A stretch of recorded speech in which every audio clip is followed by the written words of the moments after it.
Перейду к палачу чеченского народа. И я буду говорить прямо, но не на твоем уровне.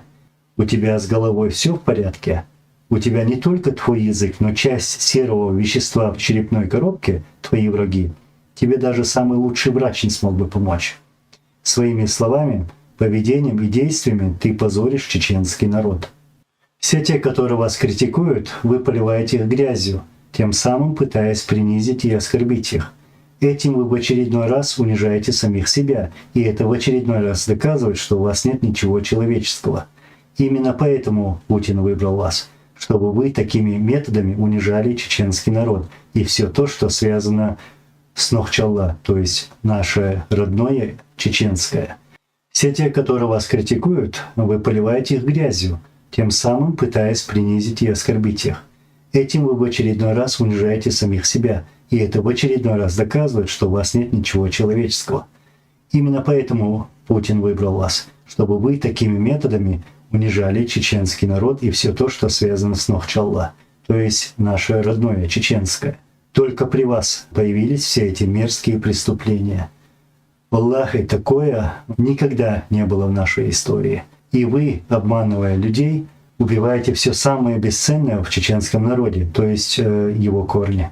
И скажу слово за тех, кто продолжает бороться и кто выступает против этого мерзкого режима, который нам навязал Кремль. Для меня враг сам Кремль, который веками убивал наш народ.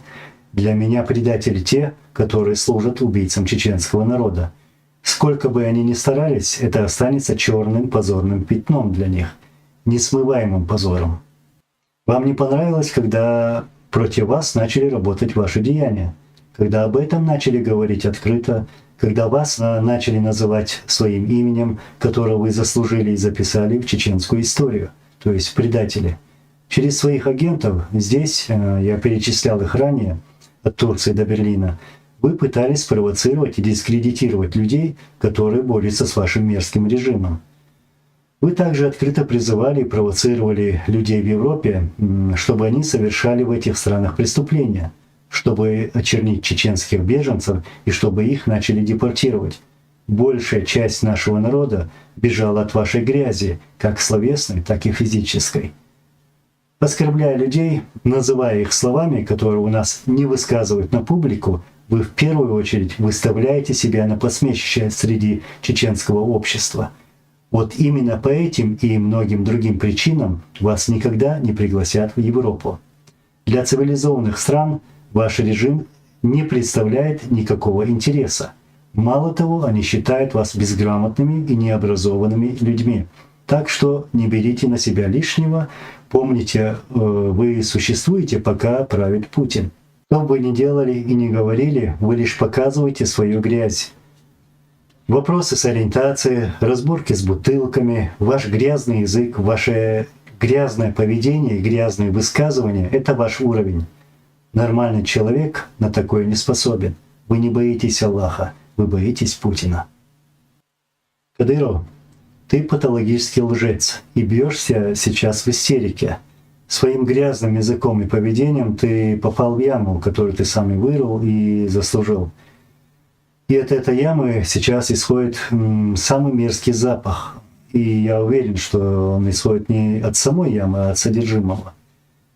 Я даже оскорблять тебя не буду. Ты и этого не достоин. Мужчина так себя вести не будет. Мужчина не будет оказывать давление на простых граждан и пугать их. Мужчина в своей речи не будет упоминать женщин и не будет оскорблять даже своего кровного врага. Не надо призывать меня совершать теракты. Я на это не способен и никого к этому не призывал и не призываю. И не жди от меня ответных реакций в словах. Меня воспитывал Масхадов, а не Кадыров. И не строй мне из себя героя, собрав вокруг себя войско и за их спинами делая эти громкие выхлопы с оскорблениями мой адрес. На больше ты сам лично не способен, и я это знаю. Приедь и сам лично покажи, кто ты есть. Нас здесь не окружает войско, не окружает личное сопровождение или вооруженная охрана. Хотя, что тут говорить, если ты боишься своей тени и боишься назвать имя убийцы своего отца? Своим братьям и сестрам. Это не борьба против отдельных личностей, это унижение целого народа, всех нас. Чем раньше люди очнутся, не оставаясь в стороне, тем лучше для будущего нашего народа. Это не призыв к каким-то противоправным действиям. Наоборот, будьте бдительны, будьте вместе. Чем больше мы разделены, тем больше у них шансов уничтожить наш народ. Кто может, встаньте рядом или хотя бы говорите, не молчите, помогайте во всем тем, кто работает на этом пути. Это наше общее дело. Я извиняюсь перед вами, мои братья и сестры, но я должен был высказать свое мнение и недовольство после этой мерзкой выходки. Все будет хорошо, иншаллах.